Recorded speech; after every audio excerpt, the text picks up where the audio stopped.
the other game I've been playing is one that I saw our group chat kind of go, oh, hey, this game's coming out and it seems like people like it. And everybody was kind of like, oh yeah, I hadn't heard of this one. Whereas like I have been watching this game intently since it was announced. And it's a game called Immortality. Right. And it's by Sam Barlow, who I don't know if you know his name, but there's a Game Pass game called Telling Lies, which he did.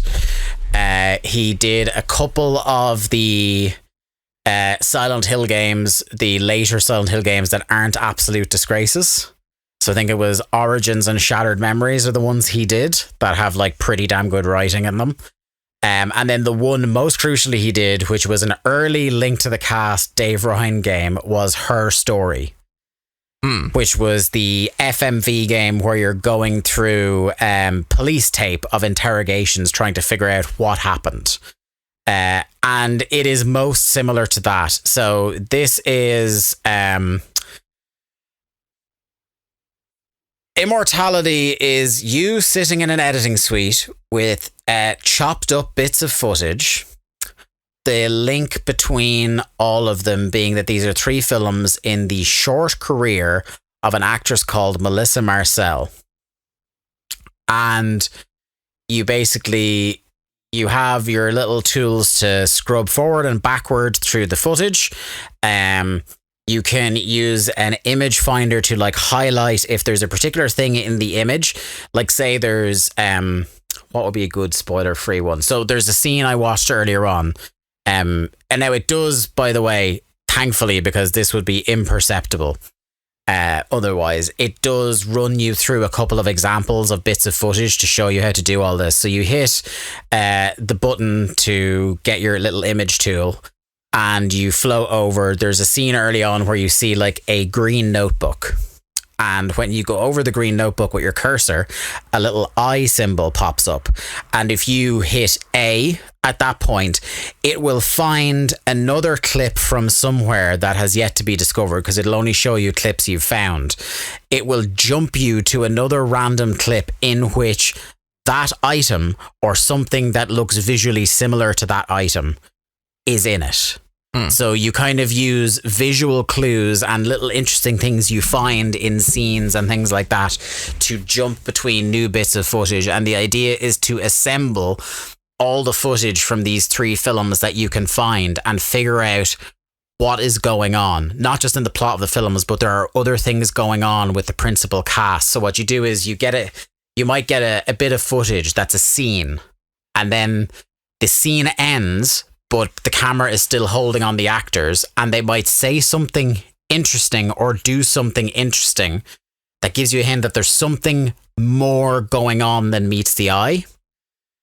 And you have to kind of try and follow that thread as best you can. And I think, I've seen some people kind of go on about how like the techniques for moving backwards and forwards and the visual tool are kind of rudimentary, but I think that's part of the challenge. Is it kind of makes you really focus and think about these clips and watch them back and forth. I don't think this is the kind of style of game or the way you interact with it that's going to appeal to everyone. It's kind of like if you liked Her Story, you're going to fucking love this, basically. Because it's not a game per se. But there's some real creepy shit that happens. Like I said, that tool that helps you kind of find similar looking things. Like, so you might see in a clip from one film, you might see a snake, an actual snake, and then you might highlight that snake and go, I want to find where else in one of these films.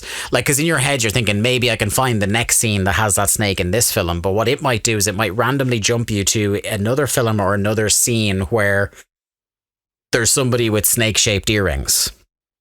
Or something, something to that effect. So you wouldn't necessarily always get what you expect. And then sometimes in the back of scenes, there is like blink and you'll miss it, something that could be very important.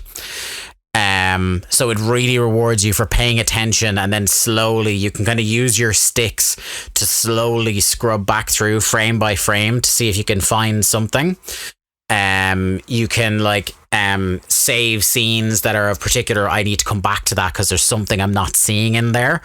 And there's other visual clues that you might need.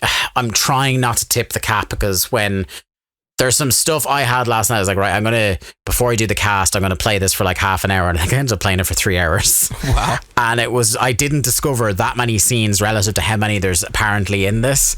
But I was like watching the same handful of scenes backwards and forwards and finding different bits and pieces that were spinning me off in different ways. And there's also, like, in addition to the 3 actual feature films of her career, there's also like hand cam footage of like when they're rehearsing scenes or blocking scenes out, or like the director has his hand cam at home and like is recording them at a party or something like that. So you're finding actual personal stuff or unguarded moments and things like that around.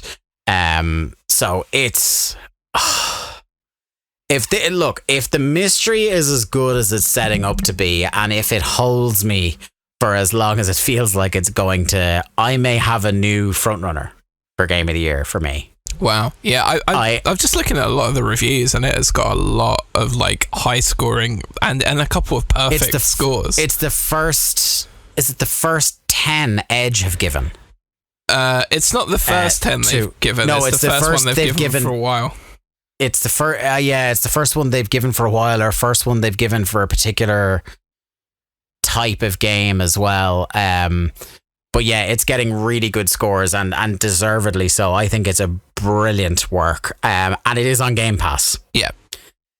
So download it immediately and play it. And you guys are all going to have to play it, because it is I am going to filibuster the shit out of Game of the Year if this keeps going the way it's going. Okay. Because it is genuinely that good. And I am always... on this show, I absolutely love when I get surprised by something, a game that does things different, that breaks the monotony of what a lot of the kind of big AAA games are like. And this is an experience. It's special, it's one of the ones that I think is going to stay with me long past this year. So yeah, that's Immortality. And you say on Game Pass now. You say Game Pass as well, Dave, which indeed, yeah. Thanks, Uncle Phil. Exactly. That doesn't take much buy-in if it's a cost of free.